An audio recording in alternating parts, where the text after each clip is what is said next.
Հայաստանում Ամերիկայի դեսպանատան հայտարարությանը հաջորդել է Արարատ Միրզոյանի հայտարարությունը։ Արտգործնախարարը հաստատել է, որ թրիփի վերաբերյալ Հայաստան-Ամերիկա համաձայնագիրը ստորագրվել է։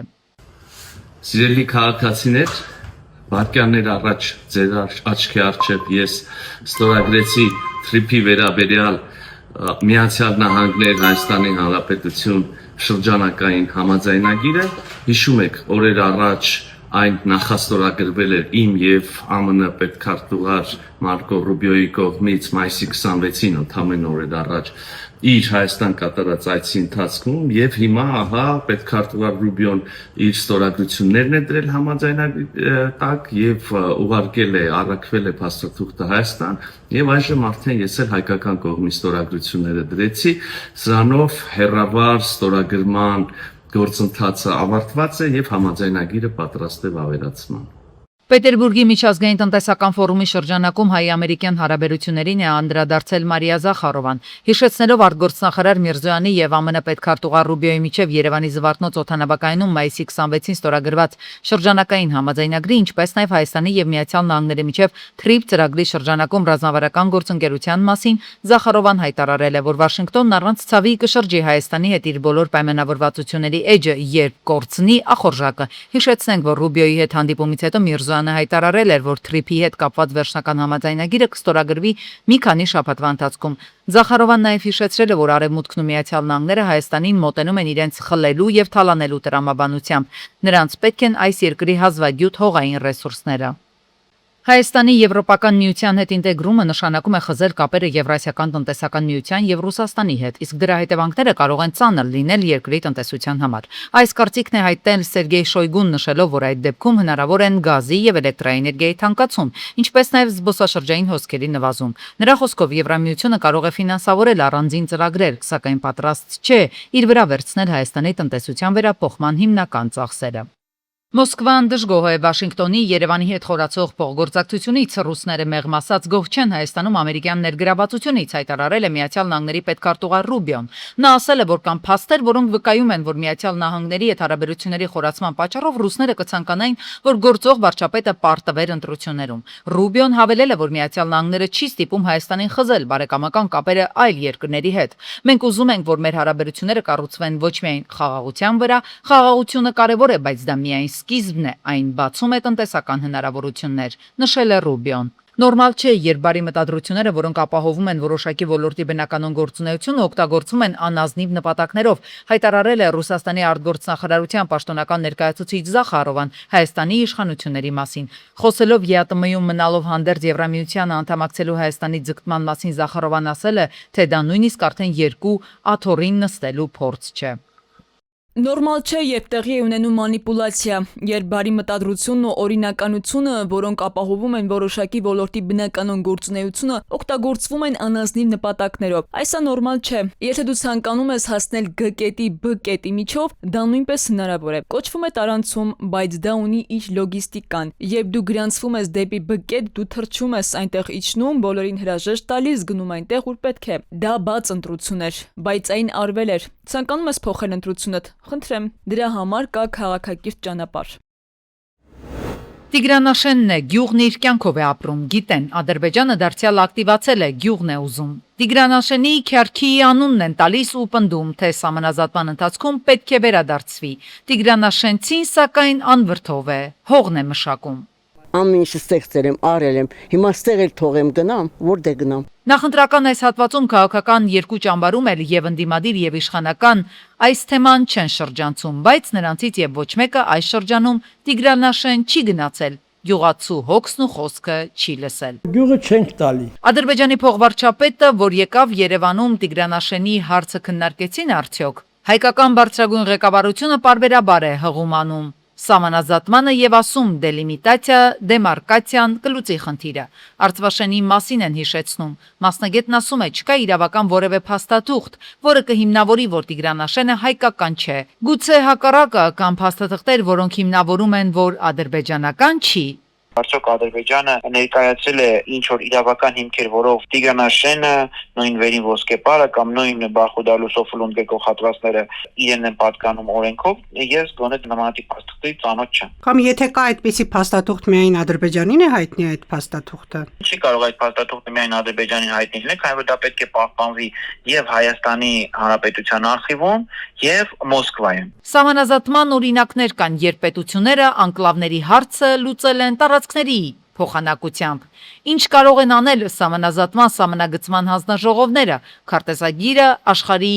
փորձն է հիշեցնում, անկլավների փոխանակության են գնում երկկողմ համաձայնությամբ։ Քանի որ Հայաստանն էլ ունի էքսկլավային տարածք Ադրբեջանի տարածքում եւ ի տարբերություն այսպես կոչված Ադրբեջանին պատկանող անկլավների Հայաստանի էքսկլավը ունի իրավական հիմք, որովհետեւ մենք երբ որ նայում ենք արխիվային քարտեզները, Արտվաշենի սկզբանե չի եղել անկլավ։ Այն ժամանակի ընթացքում նրան հարակից տարածքները փոխանցվել Ադրբեջան եւ այն վերածվել է անկլավի։ Սահմանազատման աշխատանքների ընթացքում, եթե կարիք լինի տարածքների փոխանակության կամ տարածքների ինչ որ չափով ավելացման կամ պակասելու, ապա այդ հարցը ըստ մեր օրենսդրության պետք է դրվի հանրաքվեի, քանի որ երկրի տարածքը չի կարող փոխվել կամ փոքրանալ ինչ որ մի պետական մարմնի որոշումով։ Տիգրանաշենը ռազմավարական նշանակություն ունի, այս գյուղով է անցնում դեպի Սյունիք տանող ճանապարհը։ Մասնագետներն անհանգիստ են, եթե հանձնեն Տիգրանաշենը, այն գյուղ չի լինելու, այլ ռազմական հենակետ։ Հայկական աշխարհագրությունը թույլ չի տալիս, որ այդ հատվածը շրջանցող ճանապարհ կառուցենք։ Հայկական հատվածում ադրբեջանական միջանցքի պես կդառնա գյուղը, Մասիսից Եղեգնաձոր, Երևանից Գորիս կամ Վանաձորից Կապան գնալու համար ադրբեջանցիների հետ առնչվելուց չես խուսափի։ Երևանից Իրան գնալու համար էլ ըստ էության անցնելու ես ադրբեջանական տարածքով, այսինքն շրջափակում կդառնա, Տիգրանաշենցին հարցը չի լսում, ինքն իր գյուղում է, իր հողի վրա։ Հայկական է եղել։ Մարդիկ պարբերաբար հիշում են, որ մի քանի տարի ֆինանսական մեծ շղթայի կենսաթոշակային կൂട്ടակային համակարգի մաս են կազմում։ Նախորդ ամիսներին նրանցից ուշադիրները ֆիքսել են, որ կենսաթոշակի ընդհանուր հանրագումարները վերջին ամիսներին չի ավելանում, դեռ հակառակը։ Դա ցույց են տալիս հաշվետվությունները, որոնք ներկայացրել են մասնավորապես C Quadrat Ampega եւ Amundi AG բանկերությունները։ Անկումը եղել է 0.2-ից մինչև 0.7%-ի սահմաններում։ Պատճառն այն է, որ միջազգային շուկաներում արժեթղթերը էժանացել են, իսկ դրամի արժևորումը նվազեցրել է արտասահմանում պահվող ներդրումների արժեքը։ Մյուս կողմից արտաքին շուկաներում հնարավոր ցնցումների դեպքում բացառված չէ, որ ավելի մեծ անկումներ գրանցվեն հետագայում։ Ոլորտը կարգավորող պետական մարմինների ներկայացուցիչները սակայն լավատես են։ Միջոցները տրիլիոնից ավել են, 60%-ի չափ առնվազն ներդրված է Հայաստանում, բնականաբար ինքը դինամիկա անընդհատ փոխվում է։ Արդյոք այդ միջոցները ենթատեքստային էլի, միջոցները սպասարկում են Հայաստանի տնտեսությունը, ես կարծում եմ, որ այո։ Ֆոնդերի Հայաստանում ներդրված գումարների ահռելի մասը բաժին է հասել բանկային արժեթղթերին։ Կոպիտ ասած, ժողովրդից հավաքած գումարը կենսաթոշակային ֆոնդերը տոկոսով տալիս են բանկերին, բանկերն էլ դրանք ավելի բարձր տոկոսներով որպես վարկ են տալիս ժողովրդին։ Ինչի համար են մեկ այդ գումարի զուր տեղը տվել դրանց ու քննարկել այդ փողը, որոնք որ բացարձակապես չեն դրվել տնտեսության մեջ եւ պետությունը պետք է ինքը փողեր դնի, գումարներ դնի, իր տվյալ ճյուղերը զարգացնելու համար, մանավանդ եթե այդ ճյուղերը կարող են վերել պետության մրցունակությանը բարձրացնելու հնարավորություններ։ Երկար տարիներ է քննարկումներ են այն հարցի շուրջ, որ հայաստանցիների կենսաթոշակային ֆոնդերը պետք է ներդրում անեն Հայաստանի տնտեսության իրական հատվածում։ Նման մեկ օրինակ կա խոսքը արհեստական բանականության գործարանի մասնակի ֆինանսավորման մասին է, սակայն դա իրական գործարան չէ եւ այն տնտեսության իրական հատվածը համարել ճիշտ չէ։ Մեքենաշինություն, որոնք արտադրում են հաստոցներ, հոսքագծեր, դասգահներ, ինքնաթիռներ, ավտոմեքենաներ, նավեր, հրթիռներ, կամ այլ էլեկտրատեխնիկական արտադրանք, էլեկտրոնիկայի արտադրանք։ Իսահորչային սարքերի ճյուղն է, որը մեքենաշինության վերջին ճյուղերից մեկն է, աշխարհի ամենավերջին զարգացած ճյուղերից մեկն է։ Կառավարության ներկայացուցիչները հաճախ հայտարարում են, թե անում են հնարավորինը, որպեսզի դրսի ընկերությունները ներդրումներ անեն Հայաստանի տնտեսության իրական հատվածում։ Դրսի ներդրողի համար, սակայն օրինակ կարող էր ծառայել հենց ինքը պետությունը, եթե կենսաթոշակային ֆոնդերի միջոցով ներդրումներ աներ ինչ-որ ռազմավարական արտադրության մեջ։ Այսինքն, եթե բիզնես անելը երկրում իսկապես ձեռնտու է, տրամաբանական է, որ առաջին քայլը անես ինքդ։ Արդյունքում համ էական եկամուտներ ես ապահովում ապագա կենսաթոշակառուներիդ համար, համ էլ տնտեսության իրական հատվածը զարգացնում եւ ներդրողների ներգրավում անում արդեն կայացած ձեռնարկությունների միջոցով։ Ասիական միլիարդների աշխարհագրությունը փոխվում է։ Ավանդական ծանր արդյունաբերությունն ու հումքային կայսրությունները զիջում են դիրքերը թվային ալգորիթմներին եւ արհեստական բանականությանը։ Տեխնոլոգիական նման շարժի գլխավոր հերոսը TikTok-ի հիմնադիր Չժան Իմինն է, ով պաշտոնապես դարձավ Ասիայի երկրորդ ամենահարուստ մարդը, շրջանցելով հնդիկ մագնատ Մուկեշ Ամբանիին։ Չինացի գործարարի կապիտալը հասել է 92.8 միլիարդ դոլար։ Իմինի հաջողության գաղտնիքը վաղուց դուրս է եկել միայն սոցիալական ցանցի սահմաններից։ Նրա ByteDance կորպորացիան Չինաստանում մեծ թափով առաջ է մղում Dubao chatbot-ը, որը դարձել է երկրի ամենապահանջված արհեստական բանականության հարթակներից մեկը։ 2019 թվականից ի վեր Իմինի հարստությունն աճել է ավելի քան 7 անգամ։ Մենք պետք է լինենք ավելի հավակնոտ։ Չինական ինտերնետ ընկերությունները չպետք է սահմանափակվեն միայն ներքին շուկայով։ Մեր նպատակը գլոբալ օգտատերեր ունենալն է։ Իմինի այս տեխնոլոգիական թռիչքը երրորդ հորիզոնական է մղել Հնդկաստանի ամենաազդեցիկ մարդկանցից մեկին՝ Reliance Industries-ի ղեկավար Մուկեշ Ամբանիին, ում կարողությունը գնահատվում է 86.9 միլիարդ դոլար։ Ամբանին, ով տարիներ շարունակ թելադրում էր Ասիայի բիզնես օրակարգը, այժմ ստիպված է ընդունել, որ սմարթֆոնների հավելվածները կարող են ավելի արագ կապիտալիզացիա ապահովել, քան նավթն ու անշարժ գույքը։ Տվյալները նոր նավթն են եւ դրանք նոր տեսակի հարստություն են, բայց ինչպես նավթը, այնպես էլ տվյալները անմշակ վիճակում հնարավոր չէ օգտագործել։ Դրանք պետք է վերամշակվեն, որպեսզի իրական արժեք ստանա։ Ասիայի ամենահարուստ մարդը շարունակում է մնալ Գաուտամ Ադանին 117 միլիարդ դոլարով։ Նրա Ադանի Group կորպորացիան կառուցում է տարածաշրջանի խոշորագույն նավահանգիստները, օդանավակայաններն ու կանաչ էներգետիկայի համակարգերը։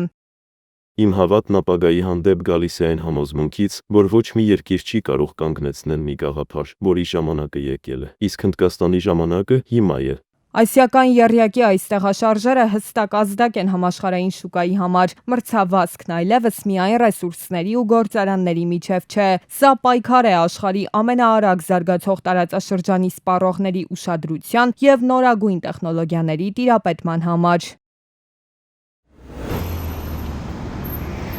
Հունիսի 2-ին Դավիթ Բեկ փողոցում բախվել են 48-ամյա Տիգրանի BMW-ն եւ 33-ամյա Էդգարի Volkswagen-ը։ 3 հոգու առաջին օգնության են հասել քաղաքացիները, օպերատիվորեն ժամանած Երևանի շտապօգնության բժիշկների հերթապահ խմբերը։ Նրանք տեղափոխվել են Երևանի տարբեր մասնագիտացված հիվանդանոցներ։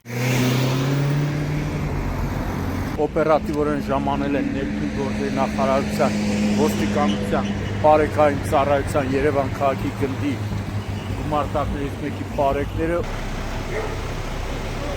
Հունիսի 2-ին Արաբկիր վարչական շրջանի Սեպուհի 21 տան երկրորդ հարկից կրակ ու ծուխ է նկատվել։ Կրակի տարածման դեմ պայքարել են տանտերերը, հարևանները, այդ թվում ամուսիններ։ Հետո Երևանի թիվ 5-րդ հրշեջ փրկարարական ջոկատի հրշեջները մարել են կրակը։ Երևանի շտապօգնության բժիշկների հերթապահ խումբն էլ հերթապահություն է իրականացրել, սակայն բարեբախտաբար նրանց կարիքը չի զգացվել։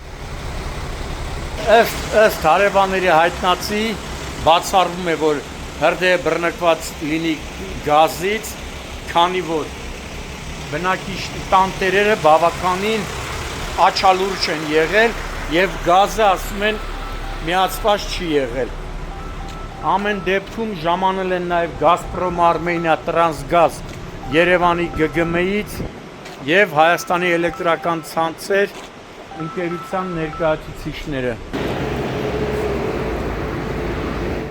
Հունիսի 2-ին Աբովյան 41 շենքի հարևանությամբ գտնվող կանաչ գոտում ծառն արմատից պոկվել ու տապալվել է։ Հավաքվածների խոսքով տարածքում գտնվող 5 ուսանող հրաշքով է փրկվել։ Վնասվել է կայանված Mercedes-ը։ Օպերատիվորեն ժամանել են համայնքային ոստիկաններն ու բարեկները, հետո Երևանի կանաչապատում եւ շրջակա միջավայրի պահպանություն ՀՕԱԿ-ի աշխատակիցները։ Շենքում ապրող մի քանի բնակիչներ, ովքեր հրաժարվեցին տեսախցիկի առաջ խոսել, ասում էին, որ անցյալ տարի Երևանի քաղաքապետարանի կանաչապատում կենտրոնի աշխատակիցները, ժողովրդին հայտնի Բեգոյան Արմենի հիմնարկի աշխատակիցները եկել են ու հենց այդ ծառն են ուզեցել հեռացնել, մի 2-3 հոգի ընդվզել են, մեղադրել են կանաչապատման աշխատակիցներին, ասելով, թե դուք առողջ ծառը ուզում եք վերացնել, քոքից կտրեք, ինչքան էլ կանաչապատման աշխատակիցները ասել են, որ այս ծառը պիտի հեռացվի տեղը տնկվի նորը, այդ ընդվզող քաղաքացիները անկոտրում են եղել, չեն թողել որպեսի կանաչապատման մասնագետները այդ ծառը հեռացնեն։